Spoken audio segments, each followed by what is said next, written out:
वित्त मंत्री mister P Chidambaram वो कम से कम आपसे इम्प्रेस नहीं है। उनका कहना है कि आपकी ये जो नई स्कीम है monetisation of public sector units and public assets की जो मोनेटाइजेशन स्कीम है, this is once again the same.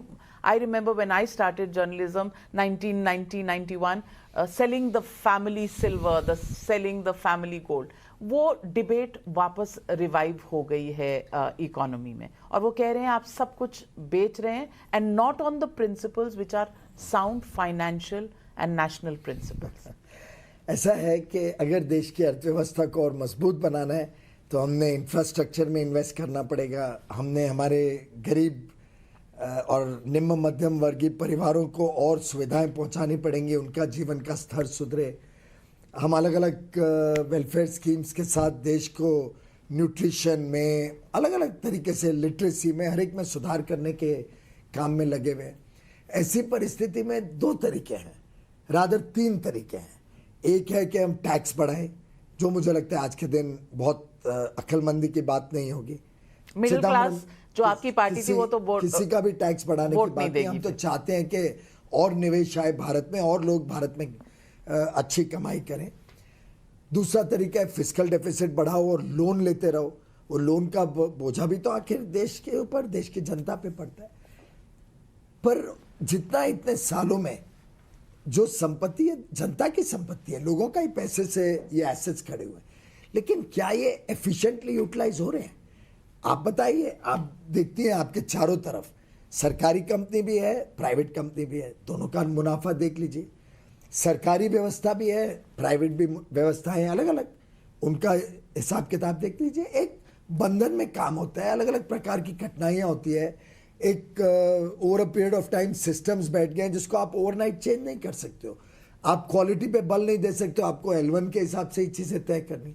इन सब चीज़ों को मद्देनजर रखते हुए मोनेटाइजेशन में कुछ बेचा नहीं जा रहा है. माननीय निर्मला जी ने कई बार ये स्पष्ट कर दिया है, ये फाइनेंसिंग मॉडल है. और मैं इन्वेस्टमेंट बैंकर के नाते आपको बोल सकता हूँ, it's a very smart way of raising finance on assets that belong to India, will remain with Indians and will continue to be owned by the people of India. पर एक financing model जिससे बिना ब्याज का बोझा सरकार के ऊपर डाले हम पैसा ले सकते हैं. 10, 20 साल, 30 साल जो भी पीरियड है, जिस पीरियड के लिए एसेट दिया जाता है, उस पीरियड में व्यक्ति उसको एफिशिएंटली चलाए, जिससे खर्चा भी कम हो, जिससे लोगों को सुविधा अच्छी मिले, और उसमें उस पीरियड के लिए हमें पैसा मिल जाता है जो हम देश की सेवा में लगा सकते हैं.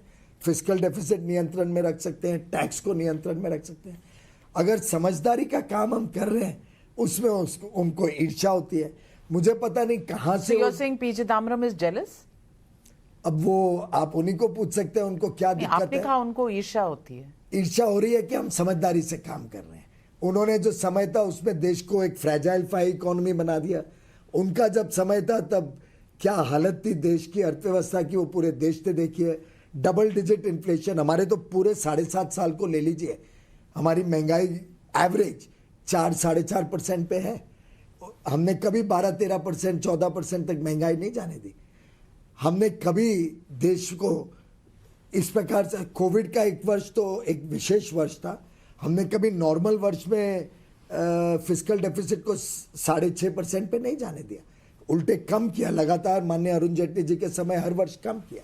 हमने कोई 1.5 लाख करोड़ के ऑयल बॉन्ड्स नहीं खड़े कर दिए, लोगों को भ्रमित करके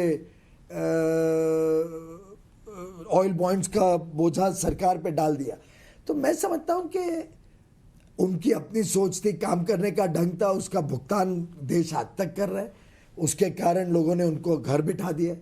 उन्हें लगा कि शायद वो हमने गलती की और सुपर स्मार्ट है, तो कोई नई नई स्कीमों की बात की जनता के सामने. लेकिन विश्वसनीयता कहाँ थी? जनता को पता था कि बेवकूफ़ बनाने के इनके प्रोजेक्ट्स हैं. ये पता था कि मोदी जी जो कहते हैं वो करते हैं, डिलीवर करते हैं, इम्प्लीमेंटेशन में बिलीव करते हैं, और एक ईमानदार सरकार चलाते. तो 272 की 303 सीटें कर दी. तो ये तो जनता देख रही है, समझ रही है. और आस्ते आस्ते तो आप देश भर में देख रहे हैं कि सभी जगह लोग उनके ऊपर विश्वास खो बैठ रहे हैं, उनके खुद के लोग ही विश्वास खो बैठ रहे हैं.